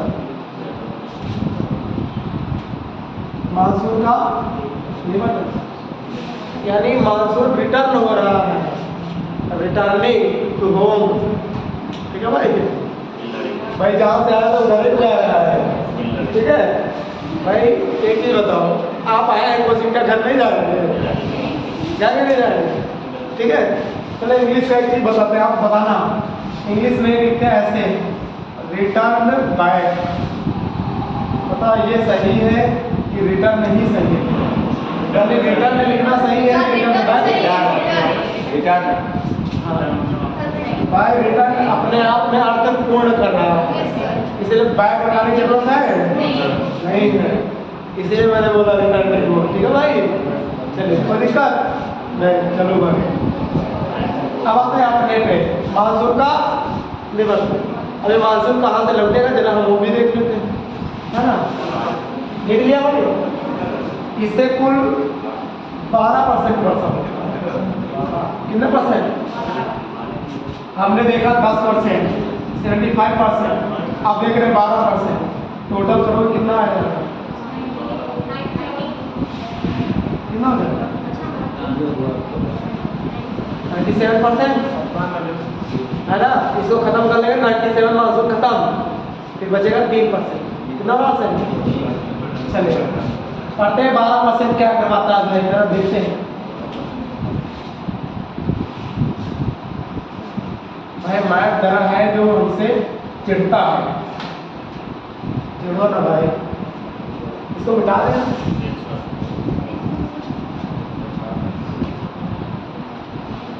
देखो हम फिर भूल जाते हैं,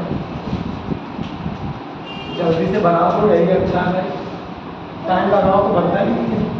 ठीक है, ये पढ़ो भाई। अगर इसका दिशा बनाते हैं, क्या बनाते हैं इसका? ये कौन सी दिशा? ईस्ट नहीं कहेंगे, पूर्व कहेंगे। क्या कहेंगे? पूर्व। इसको क्या कहेंगे? ठीक है, नॉर्थ हो गया, ईस्ट हो गया। ठीक है, तो लौटता हुआ मानसून है, इसे बोलेंगे नॉर्थ ईस्ट। क्या बोलेंगे? कभी भी दिशाओं के नाम स्टार्ट करते हैं तो साउथ और नॉर्थ से स्टार्ट करते हैं। नॉर्थ ईस्ट, ये कौन सा मानसून है? नॉर्थ। अभी हमने पढ़ा था ये वाला साउथ वेस्ट, ये कौन सा मानसून होगा? ये नॉर्थ ईस्ट मानसून कराएगा 12%। कितना परसेंट? 12%। ठीक है, और ये वाला जो मानसून है ये सितंबर से लेके दिसंबर वर्षा कराता है।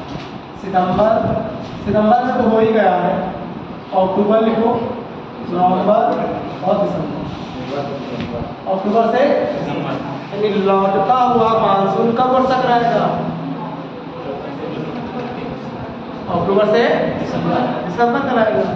जब अक्टूबर से नवंबर कराएगा, एक चीज ये बताओ सर कि अक्टूबर से नवंबर में सूरज किस गोलार्ध में होगा? दक्षिणी गोलार्ध में होगा। जब दक्षिणी गोलार्ध में सूरज होगा यानी 0 डिग्री सूरज इधर हो गया, सूरज नीचे है चला गया। जब सूरज नीचे चला गया तो भारत में गर्मी पड़ेगी कि ठंडी पड़ेगी? क्या पड़ेगी? ठंडी पड़ेगी। और जब ठंडी पड़ेगी तो वायु कैसा होगा? हाई होगा कि लो होगा? हाई होगा। यहाँ पे कैसा प्रेशर? और यहाँ कैसा होगा? Low pressure. तो हवा इधर से इधर चलेगी, इधर से चलेगी। समझा रहे? ये हवा दंदना इधर भाग नीचे चली जाती है, इधर हवा भाग के जाती है। जैसे लगता है कि ससुराल से देखा है, जब भाभी लोग आती है घरे, जब पूछ पूछ लाग जाते हैं तो देखा है दंदना के अपने घर भागने चली जाती है। जाती कि नहीं जाती? खुशी होती है? अरे गांव में देखा होगा कि नहीं देखा होगा, मैं सैद्धांतिक नहीं कह रहा हूँ, व्यवहारिक। कैसा? आहत मत होना भाई, ठीक है? कुछ शब्द ऐसे बोले जाते हैं जिससे तुम्हारा इंटरेस्ट रहे। ठीक है भाई? ये हाई प्रेशर है, जिससे किधर गया? Low pressure. जब ये लो प्रेशर था, हाई प्रेशर था, इस जगह में बताओ गर्मी कम है कि ज़्यादा? कम। इधर गर्मी इसकी तुलना में यहाँ थोड़ा ज़्यादा होगा। यहाँ इसकी तुलना में यहाँ ज़्यादा होगा, यहाँ इसकी तुलना में यहाँ ज़्यादा होगा। जब यहाँ से हवा इधर चल रही होती है, ये जब चलती हुई भागें चली आती है, यहाँ गर्मी कम रहती है तो ठंडी हवा रहती है, और ठंडी हवा आर्द्रता लेके जाती है तो उसको गर्मी लगती नहीं है, और गर्मी जब लगती नहीं तो पसीना छूटता नहीं है। और जैसा है तमिलनाडु में आती है, कहाँ पे आती है? तमिलनाडु। 0 डिग्री के पास तमिलनाडु पड़ता है, यहाँ पे गर्मी ज़्यादा होती है, ये जहाँ से अब भागें चली आती रहे, और यहाँ जैसे गर्मी मिलेगी पसीना छूट, सारी वर्षा कहाँ करा देगा? तमिलनाडु। पूछेगा तो लौटता हुआ मानसून वर्षा कहाँ कराया?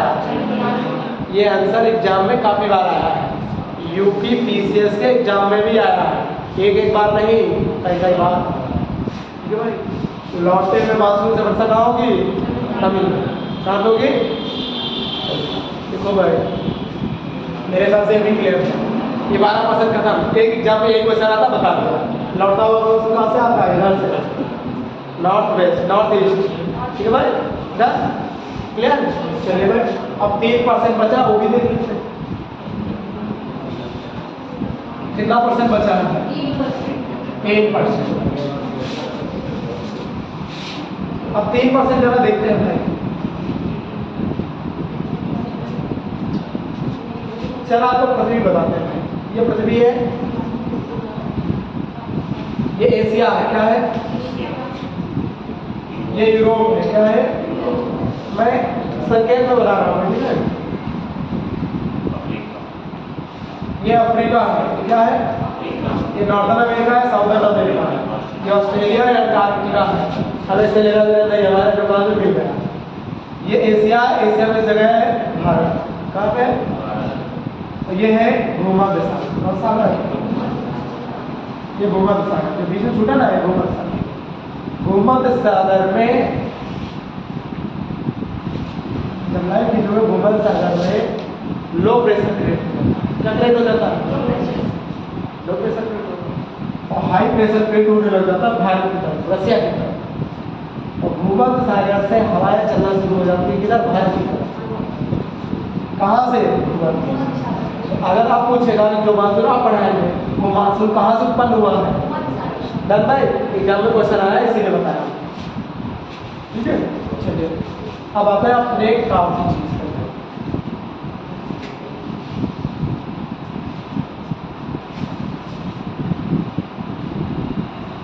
छोड़ देते हैं उसको, हमारा मतलब ये होगा।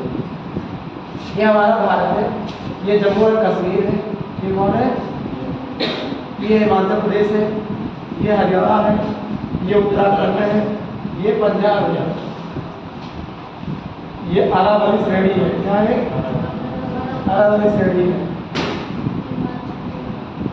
ये विंध्याचल श्रेणी है, ये नर्मदा नदी है, ये सतपुड़ा श्रेणी है, ये ताप्ती रिवर है, ये मायकाल पर्वत श्रृंखला है। ठीक है, इनका लेना देना नहीं, लेकिन बताया नहीं, बताएंगे तब भी चलेगा, हमारे मतलब कि ये है नहीं। ठीक है भाई, ये आ गया, ये पाकिस्तान, ये कौन है? पाकिस्तान नहीं लिखते हैं ना, खतरनाक राज्य। इस रेंज को बोलते हैं हिंदुस्तान। क्या बोलते हैं? कौन सा रेंज? तीर्था की पहाड़ियाँ, नमक की पहाड़ियाँ, सुलेमान की पहाड़ियाँ, मकरान की पहाड़ियाँ, ये पर्वत है, मैं बता रहा हूँ। बोलो भाई, अरब सागर से यहाँ हवा आती है, कौन सी हवा आती है? ओ भूमध्य सागर, भूमध्य सागरीय हवाएं आती है, ठंडी हवाएं। कैसी हवाएं? जबरदस्त ठंडी हवाएं। लो प्रेशर में ठंडी होती, गर्मी हाई प्रेशर। ठीक है भाई, वही तो आपने प्रेशर को बताना बिल्कुल। और ठंडी कैसे? वही कर लो, ठीक है भाई। हाई प्रेशर, भूमध्य सागर तो कैसा बन गया? High high pressure, pressure, high pressure में कैसी हवाएं? ठंडी हवाएं। और ये ठंडी हवाएं आ रही होती है, और ठंडी हवाओं के साथ आर्द्रता होगी कि नहीं होगी? होगी। और ये हवाएं जब आती हैं, ये पड़ता बगल में ईरान, समझता है? हिंदुकुश से टकराई, हिंदुकुश छोटा है, हाइट कम, पौलट है, होगा ना तो आके टकराई, जो हवाएं टकराई उसे थोड़ी बहुत वर्षा यहाँ हो गई ईरान में, और जो नहीं टकराई वो हवाएं अगर इससे टकराई तो ये सीधा यहाँ चली गई, जो हवा आके इससे टकराई वो इधर चली गई, जो हवा इससे आके टकराई वो इधर चली गई, और जो इधर टकराई वो भी इधर चली गई, और जो इधर से ऊपर से निकल गई वो सीधे आकर अरावली से टकराई, इससे टकराई। ज़्यादातर हवाएं कहाँ टकराई, समझ में आएगा? जितनी हवाएं सारे आके टकरा गई और सारी आके जिसे टकराई अरावली से टकराई, सारी वर्षा कहाँ हो गई? राजस्थान। इससे राजस्थान में यहाँ वर्षा होती है, इससे वर्षा होती है 3%, कितने परसेंट? केवल 3%। और इसे बोलते हैं पश्चिमी विक्षोभ। क्या बोलते हैं? पश्चिमी विक्षोभ, इसे ही बोलते हैं पश्चिमी विक्षोभ। और ये होता है जनवरी से लेकर फरवरी, जनवरी फरवरी, जो जनवरी फरवरी में बारिश होती है ये वाली बारिश होती है। राजस्थान में वर्षा हो गई, राजस्थान में वर्षा बोलते हैं महावत। क्या बोलते हैं? महावत। इसी वर्षा का नाम क्या है? महावत। ये रबी की फसलों के लिए अच्छी होती है। किस फसल के लिए? रबी की फसल। डन। चलिए अभी राजस्थान कंप्लीट हो गया। अब ये जो इधर है जम्मू कश्मीर, जम्मू कश्मीर में तमाम सारी है, कितनी रहे? तमाम सारी है। कलेजा पर, काराकोरम, लद्दाख, जासर, पीर पंजाल, काराकोरम, लद्दाख, जासर, पीर पंजाल, ये सारी हवाएं जाकर के पीर पंजाल से टकरा जाती हैं, और पीर पंजाल से नहीं टकराएंगे तो जासर से, जासर में लद्दाख से, और बचे तो काराकोरम। टकराती है और टकरा के जबरदस्त हिमवर्षा, क्योंकि हिमवर्षा कैसी वर्षा? रीजन भी बताएंगे अभी मैं। कैसी वर्षा होगी? क्योंकि ये हवाएं भी ठंडी, जम्मू कश्मीर में भी ठंडी ठंडी ठंडी ठंडी बन गई, और जब ठंडी ठंडी ठंडी बन गई तो हवा का रूप सॉलिड में बदल गया, पानी बरस गया, पानी बरसा तो बर्फ का रूप, सॉलिड स्टेट। बरसा पानी ही लेकिन उसकी स्टेट चेंज हो गई। कैसी स्टेट? ठीक है। और यहाँ से वर्षा होने के बाद अब ये वर्षा होगी जम्मू कश्मीर में, अगर मुझे ये वर्षा कौन कराता है? अगर मुझे कौन सी दिशा का? North west, north west, north west, पश्चिमी विक्षोभ क्यों लेंगे? North west. इसी को बोलते हैं वेस्टर्न डिस्टर्बेंस। क्या? हिमाचल प्रदेश में हिमवर्षा यही कराता है, उत्तराखंड में हिमवर्षा यही कराता है। तो 3 राज्यों में जो हिमवर्षा होती है जनवरी फरवरी में ज़्यादा होती है। ठीक है, डन। अगर हिमाचल, पंजाब, हरियाणा, राजस्थान वर्षा ठंडी में है, और इसका फर्क पश्चिमी उत्तर प्रदेश में भी देखने को मिलता है। बताओ ठंडी में वर्षा हमारे वहाँ होती है कि नहीं होती है? चलिए इसी के साथ इस क्लास को हम लोग समाप्त करेंगे। डन भाई? तो मेरी समझ में आओगे इतना सारा भाई? क्यों भाई? डन। वीडियो कलर भी चेंज हो गया होगा, है ना भाई? हाँ ठीक है। तो मैं भी इतना समझ में आया। आपने आज ये वाला फिर से समझाइए ना, ये जो महावत वाला ये वाला था, ये वाला फिर से समझाइए। चलिए भाई, ये था भूमध्य सागर से उत्पन्न हुआ, ये आया हिंदू से टकराई हवा, टकराने के बाद जो नहीं टकराई वो सीधा अरावली से टकराई। अरावली एकदम ऊंची ऊंची पर्वत से आके टकराई, मुंह के बल गिरी, सारी वर्षा होगा राजस्थान। और राजस्थान कहते हैं वाह भाई गर्मी से आराम मिला, थोड़ा कारोबार सही कर लेते हैं, तो उसे बोलते हैं महावत। ये रबी की फसलों के लिए लाभदायक है। किस फसलों के लिए? जनवरी फरवरी में कौन सी फसलें होती है भाई? गेहूं की। गेहूं रबी में आती, खरीफ में? भाई रबी की फसलों के लिए। ठीक है, डन। पूछेगा हिमाचल प्रदेश, उत्तराखंड और जम्मू कश्मीर में हिमवर्षा कौन से मानसून से? North west, north west, north west. पश्चिमी विक्षोभ, वेस्टर्न डिस्टर्बेंस। भी क्लियर? Western disturbance. हाँ वही वही भाई, डिस्टर्ब करते हैं ना सब, वही है। ये डिस्टर्बेंस कौन करेगा? ये वाला पर्वत श्रृंखला। ठीक है भाई, तो आज के लिए इतना रखे भाई।